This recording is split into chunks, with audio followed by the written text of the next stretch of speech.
Allora, Antonino Pipitone, consigliere regionale dell'Italia dei Valori, ieri l'incontro a Palazzo Balbi tra Massimo Bitonci, Luca Zaia e gli altri attori della vicenda del nuovo ospedale di Padova. Da questa riunione è uscito il no, preannunciato anche in campagna elettorale chiaramente da Massimo Bitonci.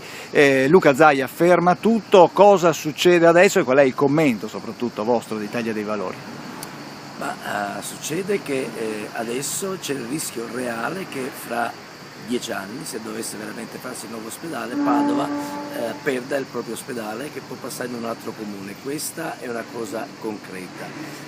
La scelta assurda di Bitonci è quella che non ha indicato un'area dentro il comune di Padova, perché bisogna essere chiari con i cittadini e dire le cose come stanno. Chi decide se e come fare il nuovo ospedale non è certo il sindaco di Padova né di qualsiasi altra città, ma è giustamente la politica regionale, quindi la regione Veneto, che sulla base della programmazione sanitaria decide se è necessario fare o meno l'ospedale di Padova. Per noi è giusto fare il nuovo ospedale, come abbiamo sempre detto, è giusto che si faccia senza il progetto di finanza con i soldi pubblici, però un ospedale nuovo a nostro avviso ci voleva e ci vorrebbe a Padova. Ecco, voi eravate d'accordo per la scelta di Padova Ovest o avevate dei dubbi anche voi sulla scelta di quest'area che presenta non poche problematiche comunque?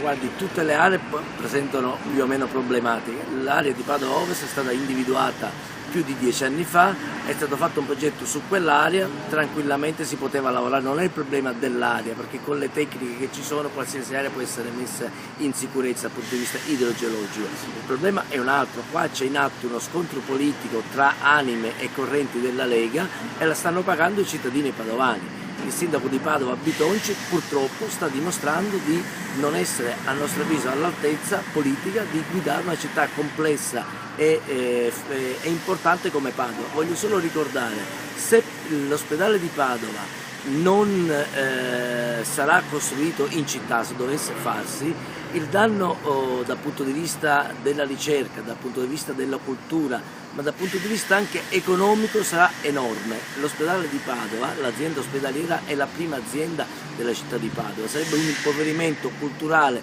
ed economico che la città non potrebbe sostenere. Grazie. Grazie a lei.